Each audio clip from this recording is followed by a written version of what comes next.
All of a sudden, from nowhere, I started to hear this scream and yell, and when I looked back, 3 young men were running towards us. Immediately, I became so confused and frightened that I thought of running away, but would Daddy comply? I just had to quickly drag him from the road, and we stood by the bush waiting for what was to come, and then 3 young men ran past us, and suddenly, one threw something wrapped in a black nylon at Daddy, and they continued running.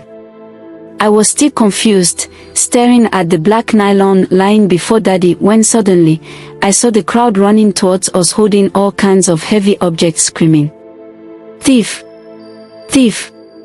I abandoned Daddy, which I still regret to date, and ran into the bush, and began to stare from a distance, whispering and calling on Daddy to quickly come, but Daddy bent down and picked up the nylon. The crowd ran towards him, and on seeing the nylon with him, they pounced on him. I watched in horror as the crowd descended on Daddy, their anger like a storm, wild and unstoppable. They didn't care who he was, didn't stop to ask questions. All they saw was a madman holding the black nylon. To them, that was enough proof. Thief! Thief! The word echoed through the air like a curse, and I felt my heart pound in my chest, each beat like a drum warning me of the danger I couldn't escape. From my hiding place in the bush, I called out to Daddy, my voice barely a whisper, shaking with fear. "Daddy, please. Run. Leave it." But he didn't hear me. He never could hear me in those moments when his mind drifted somewhere far away. I watched as he held the nylon in his hands, his eyes wide, confused, like a child who had stumbled into a nightmare. And then, without warning, they started beating him. The sound of fists hitting flesh, the thud of sticks against his body, filled the air. Daddy didn't even fight back. He just curled into a ball on the ground, shielding his head with his arms, as the crowd continued to attack him. Tears burned my eyes, and I felt my legs weaken. I wanted to run to him, to scream at them to stop, but I was frozen, my feet glued to the earth. "Please," I whispered. "Please stop," but no one could hear me. For what felt like an eternity, they beat him. I could see blood on his face, on his clothes, and still, no one stopped. Eventually, Mama Susan appeared, pushing her way through the crowd. She screamed at them to stop, waving her arms frantically. "Leave him alone. He's not a thief. He's not a thief." But they didn't listen at first. It wasn't until the village chief arrived, shouting for everyone to stand back, that they finally stopped. Daddy lay motionless on the ground, his clothes torn, his body bruised and broken. I held my breath, terrified that he might be dead. Slowly, I crept out of the bush, my legs shaking with every step. I could see Mama Susan kneeling beside Daddy, her hands trembling as she checked his pulse. "He's alive," she whispered, but there was no relief in her voice. Barely. The crowd had started to disperse, their anger cooling now that the heat of the moment had passed. Some of them muttered apologies under their breath, but most just walked away, their faces hard, their guilt hidden behind pride. I wanted to scream at them, to tell them how wrong they were, how cruel. But instead, I dropped to my knees beside Daddy, tears streaming down my face. I touched his arm gently. "Daddy." My voice cracked. "Daddy, please." His eyes fluttered open, and for a brief moment, he looked at me, his gaze clear, as though he recognized me. He opened his mouth to speak, but no words came out. Instead, he reached up, his hand trembling, and touched my face. It was the gentlest touch I had ever felt, as if he was trying to say something with his silence, something only a father could say to his child in a moment like this. But then, just as quickly, the clarity in his eyes faded, and the confusion returned. His hand fell limp, and his gaze drifted back to the sky, to whatever world he now lived in, a place far from me. I turned to Mama Susan, panic rising in my chest. What do I do? How do I help him? I was just a boy, lost, afraid, and for the first time, I felt completely alone. She placed a hand on my shoulder, her voice soft but firm. We'll take him to the healer, she said. But it won't be easy. He's hurt badly. We have to pray. I nodded, choking back my sobs. The healer was far, and I didn't know if Daddy had the strength to make it. But what choice did we have? The villagers had left him to die. It was up to me now. With Mama Susan's help, I lifted Daddy's frail body, struggling under his weight. My arms ached, but I refused to give up. As we made our way through the village, I couldn't help but notice the stares, the whispers. Everyone had seen what happened, and yet, no one offered to help. They had already written us off, Daddy and me, the madman and his son. That morning before the incidents, I woke up to the sound of my father shouting at the wind again, his voice loud and angry like he was fighting something no one else could see. I sat up quickly, my heart pounding. I was used to this, but it still scared me every time. Daddy was the village madman, but to me, he was just my father.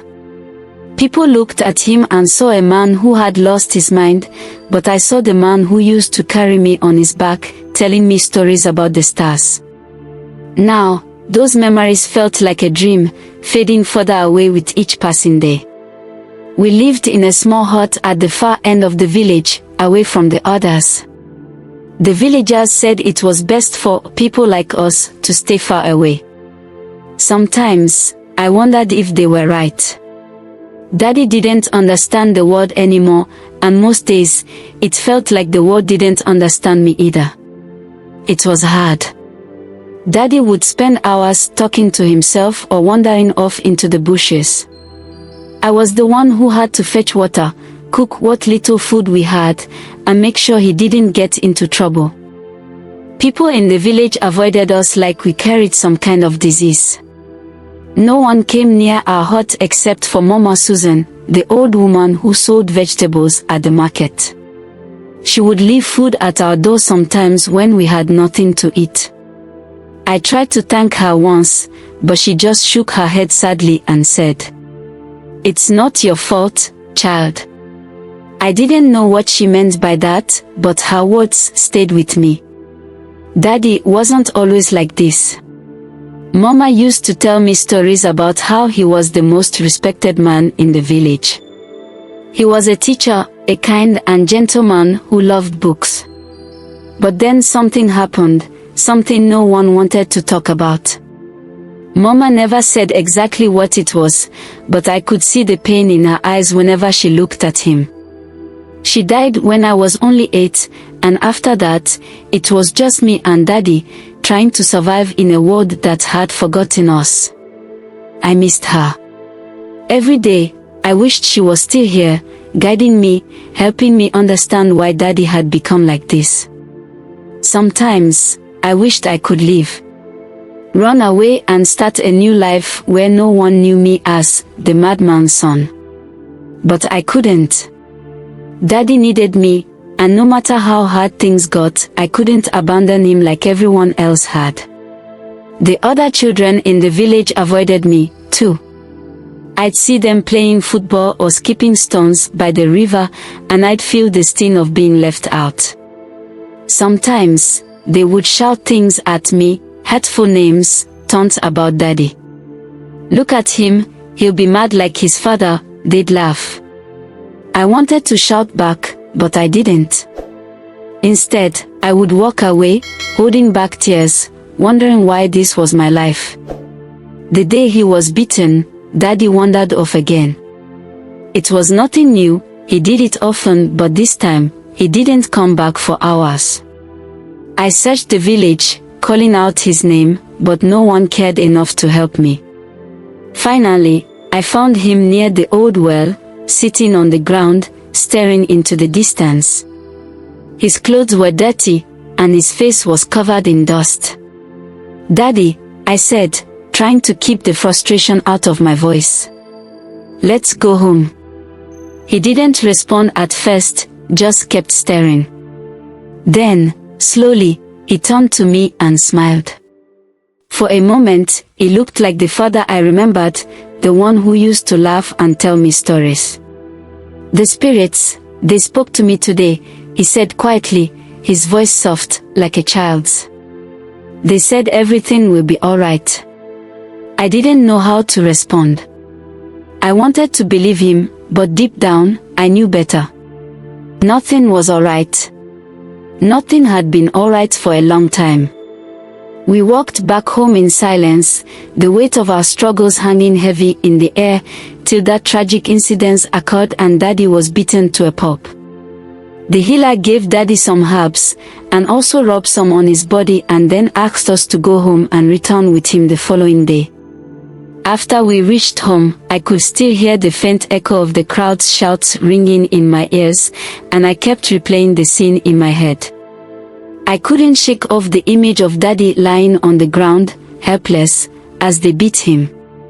The guilt twisted in my stomach like a knife. I had run. I had left him. I should have done something. I should have stood up for him. But I was just a boy, and fear had wrapped its cold hands around me so tight that I couldn't breathe, couldn't move.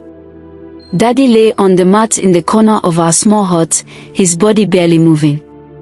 His breath came in shallow, labored gasps, and every time he winced in pain, I jumped as though I could feel it too. His face was swollen, and dark bruises covered his arms and legs.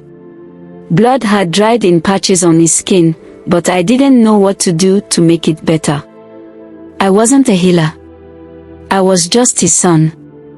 "Daddy," I whispered, sitting beside him, "I'm so sorry." But he didn't answer. He hadn't spoken since we returned home. His eyes stayed closed, lost in whatever place his mind had taken him to. I wanted to believe he was dreaming of better times, of when Mama was still alive and he was the man he used to be. The night crept in slowly, the quiet settling around us like a heavy blanket. I sat beside him, too afraid to sleep, too afraid that if I closed my eyes, I'd wake up and he wouldn't be there anymore. Mama Susan came by once in the night. She brought some herbs and a pot of soup, but there was little else she could do. "Pray," she told me, her voice low and full of sorrow. "That's all we can do now. Pray for his soul." Her words terrified me. Pray for his soul. Was he that close to leaving me? I couldn't let that happen. He was all I had. After Mama Susan left, I stayed up all night, whispering prayers into the darkness, begging God to save him. I promised I would never leave him again, that I would do anything if he could just get better. But the night dragged on, and with each passing hour, the fear of losing him grew stronger. When the sun finally rose, Daddy still hadn't moved. His breathing was quieter now, so soft I had to lean close to hear it. My heart raced, and I didn't know what to do. I sat there, holding his hand, hoping he would open his eyes and smile at me, tell me everything would be alright. But he didn't. And deep down, I knew. I was losing him. Tears slipped down my cheeks, and I buried my face in his chest, my sobs muffled by the sound of his heartbeat, faint as it was. "Don't go, Daddy," I whispered. "Please, don't leave me." But there was only silence. The kind of silence that feels too big, too final. And then, just as I was about to give up hope, I felt his fingers twitch against mine. It was small, barely there, but it was enough to make me sit up straight, my eyes wide with disbelief. "Daddy," I called softly. Slowly, painfully, his eyes opened. They were weak, unfocused, but he was looking at me. For the first time in what felt like forever, he saw me. "My boy," he whispered, his voice barely more than a breath. I'm sorry. I couldn't be there for you. I was so shocked to hear that from him after many long years, that my jaw dropped in awe. Daddy was talking normally again. No, Daddy, don't say that, I cried, shaking my head. You've always been here. He smiled, a sad, broken smile, and it hurt more than anything I had ever felt. You were always stronger than me. I shook my head again, trying to hold back my tears. No, Daddy, you're the strongest person I know. But he didn't hear me. His eyes were closing again, his breath slowing. I'm so proud of you, he whispered, and then, his hand slipped from mine, and he was gone. I sat there, frozen, unable to breathe. It felt like the world had stopped spinning, like everything I knew had just crumbled around me. My heart shattered into a million pieces, and the pain was so overwhelming that I thought I might never recover. Daddy was gone. And I was alone. Mama Susan. I screamed at the top of my voice, running out of our hut towards her house. Mama Susan. I screamed again, my voice breaking as I stumbled through the narrow path that led to her house. My chest felt tight, like someone had wrapped a band around it and was pulling tighter and tighter with each breath. The tears were blinding me, and my legs were shaking, but I didn't stop running. By the time I reached Mama Susan's small wooden door, I could barely stand. I pounded on it with my fist, my knuckles turning white. Mama Susan, please. I cried. Daddy. Daddy is gone. The door creaked open, and Mama Susan's face appeared in the dim light of dawn. She looked at me for a moment, her old, kind eyes widening as the weight of my words hit her. Oh no, she whispered, pulling me inside. Child, come here. Come sit. But I didn't want to sit. I couldn't. My body felt like it was made of fire and ice, all at once, and my heart was beating so fast I thought it might explode. Mama, he's really gone, I sobbed, shaking my head as if saying it out loud would somehow make it less true. Mama Susan's hands, rough from years of hard work, rested on my shoulders as she guided me to sit down. Her touch was steady, comforting, like a rock in the middle of the storm that was my life. But it didn't stop the pain. Nothing could stop it. I'm so sorry, my dear, she murmured, wiping the tears from my face with the corner of her wrapper. But your daddy, he's with God now. He's at peace. Her words were meant to comfort me, but they only made the ache in my chest grow worse. How could he be at peace when I was falling apart? How could anything be peaceful when my world had just been ripped away from me? I'm alone, Mama, I whispered, my voice breaking. I have no one now. Mama Susan pulled me into a tight embrace, her arms wrapping around me like a mother would. You're not alone, she whispered into my hair. You have me. You'll always have me. Her words were soft, gentle, but they didn't fill the void left by Daddy. They couldn't. But I let her hold me anyway, because at that moment, I didn't know what else to do. After what felt like hours, Mama Susan pulled away and looked at me, her face lined with grief, but also with determination. We need to give your daddy a proper burial, she said quietly. It's what he would want. Her words sent a fresh wave of pain crashing through me, but I nodded, knowing she was right. I didn't know where to start, though.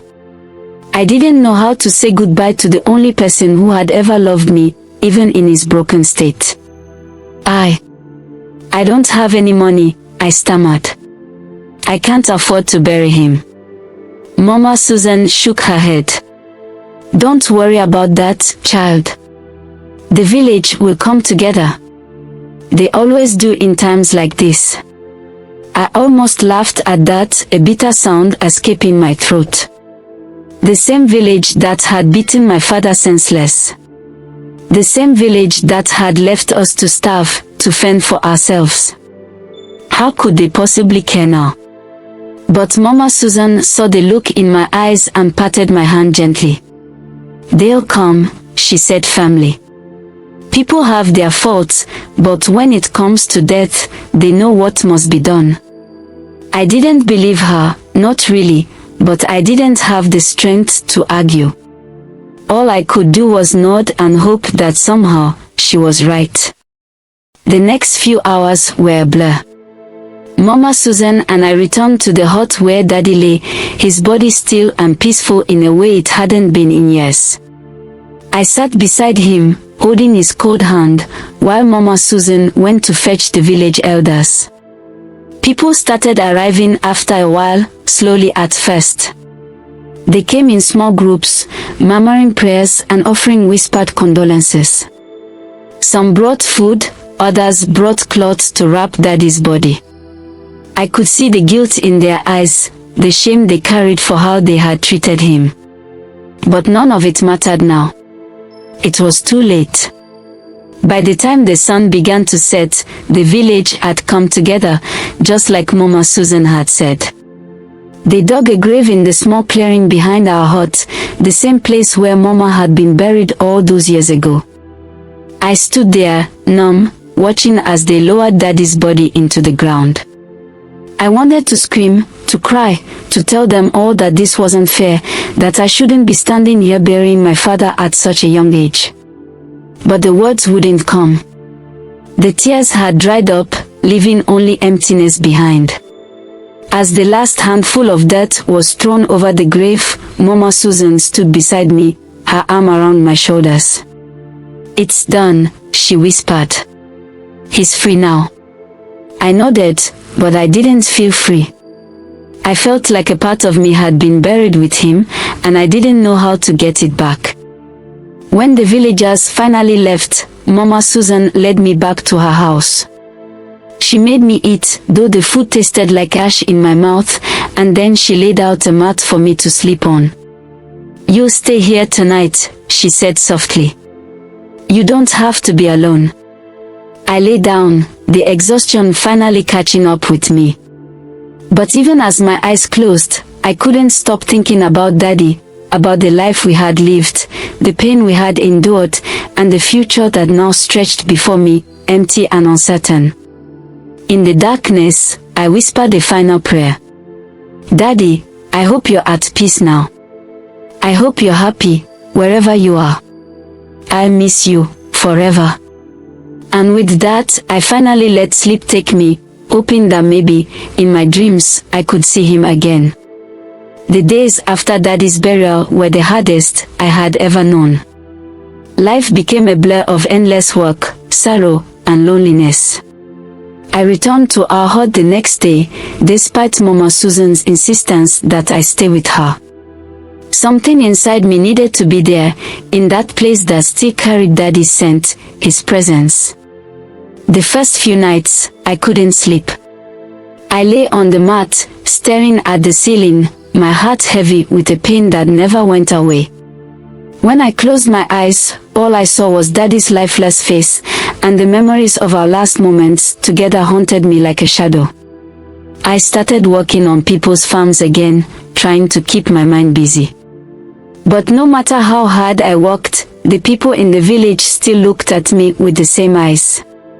Eyes filled with pity and judgment.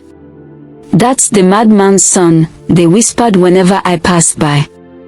Some days, the whispers were worse than the loneliness. I could take the emptiness, the hunger, the sleepless nights. But the shame.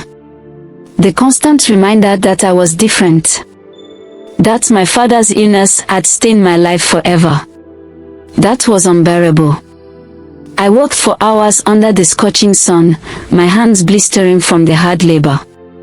But even after toiling in the fields, some people refused to pay me. "We'll give you something tomorrow," they would say, but tomorrow never came. I couldn't argue. I needed whatever little work I could get. At night, I would return to the empty hut, collapse on the mat, and cry until I had no more tears left. I missed Daddy. I missed Mama. I missed the life we had before everything fell apart. One evening, after a long day of work, I sat outside the hut, watching the sun set over the hills. The sky was painted with shades of orange and purple, but it felt like I was the only one who noticed. I hugged my knees to my chest, staring into the distance, wondering if life would always be like this, an endless cycle of sorrow and struggle. As the last rays of sunlight disappeared, I heard footsteps approaching. I wiped my face quickly, not wanting anyone to see my tears. "Child, what are you doing out here all alone?" Mama Susan's voice broke through the quiet. I turned to see her standing at the entrance of the hut, a basket in her hands. She had been coming by every few days, bringing food and checking on me. "I was just thinking," I mumbled. She sat down beside me, placing the basket between us. The smell of freshly cooked food filled the air, but I wasn't hungry. "You've been working too hard," she said softly, her hand resting on my shoulder. "You need to rest." "I can't, Mama," I whispered. "I have to work. I have to survive." "You can't carry the weight of the world on your shoulders, my boy," she said gently. "You're too young for this burden." I didn't respond. What could I say? That I had no choice. That I had to keep going, even when it felt like my legs would give out beneath me. I wanted to tell her everything, the fear, the loneliness, the pain. But the words were stuck in my throat, too heavy to release. Mama Susan sighed, pulling me close into a warm embrace.